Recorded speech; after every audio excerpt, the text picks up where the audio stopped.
This is a story of how now 90-year-old Peter Learmont and his twin brother left their home on the tablelands in rural New South Wales, Australia, and travelled to Canada in search of adventure and the American cars they love, ending up with very special 57 Chevs each.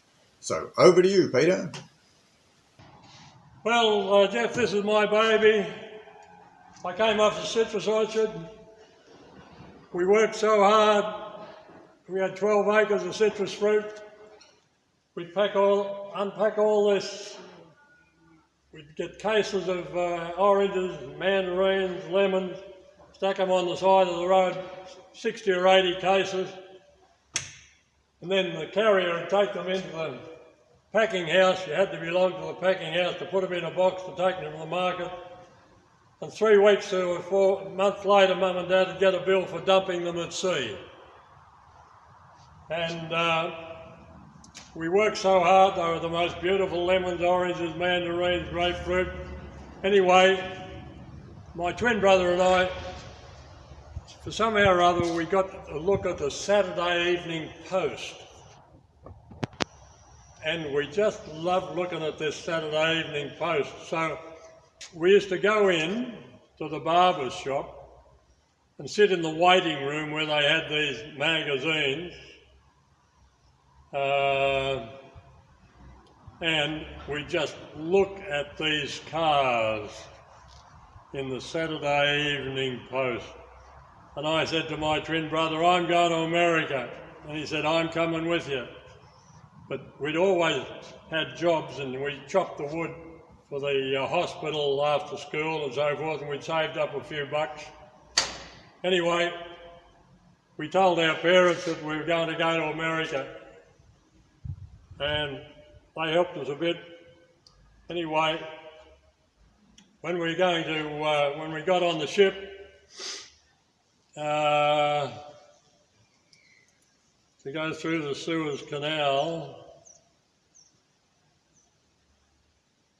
we got into real trouble.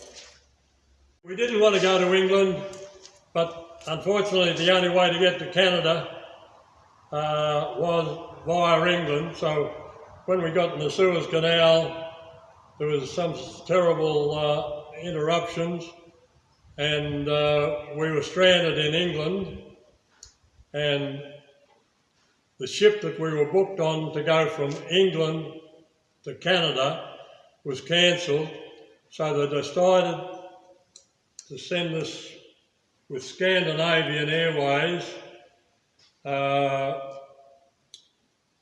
So that's what happened. But they landed us in the French part of Canada. No way that they would give us a job in Canada, in Quebec. And we slept out on railway station seats for a few nights, and then somebody came up to us and they said, you would do better in Ontario. So we decided to hitchhike, and I remember it, 4:01. But I got to this dot that we decided would be a small country town outside Toronto and called Oshawa.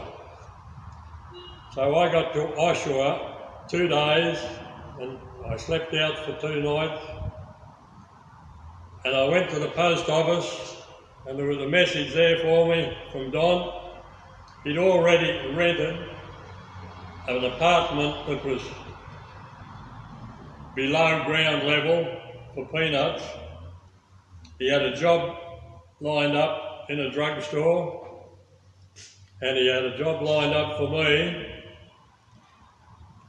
and the job he had, this beautiful girl called Joan Jackson, asked him to marry her, and Joan Jackson was the daughter of Walter Jackson, and you won't believe this, he was the foreman of the body shop of General Motors Export. We all got along very well, and in 1956 we got a message to say that no, you could not bring into Australia any American or Canadian cars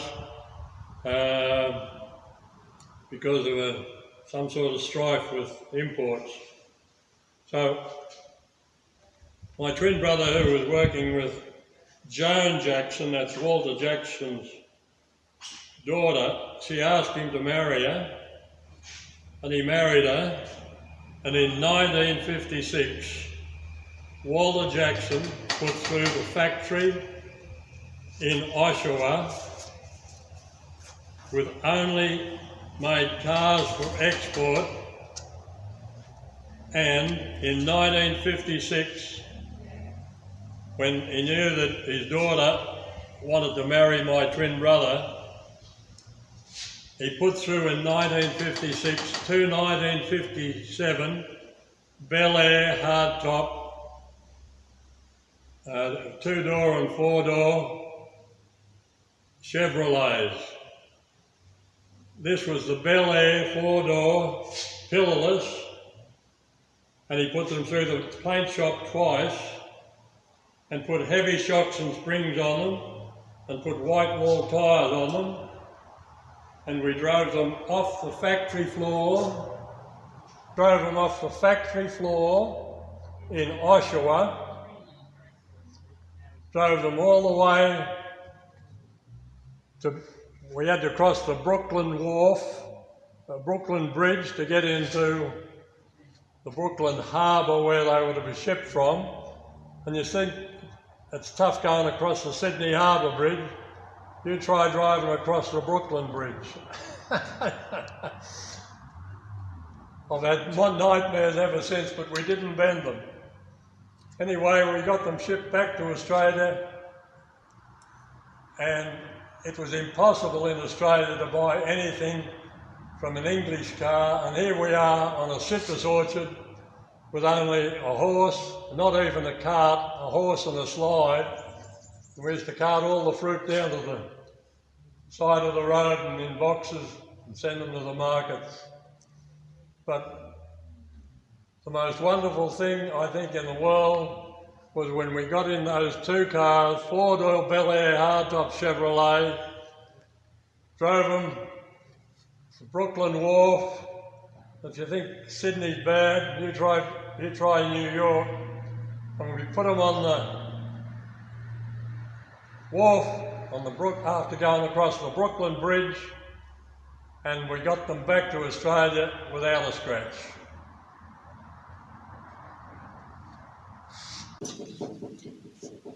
Thanks, Peter.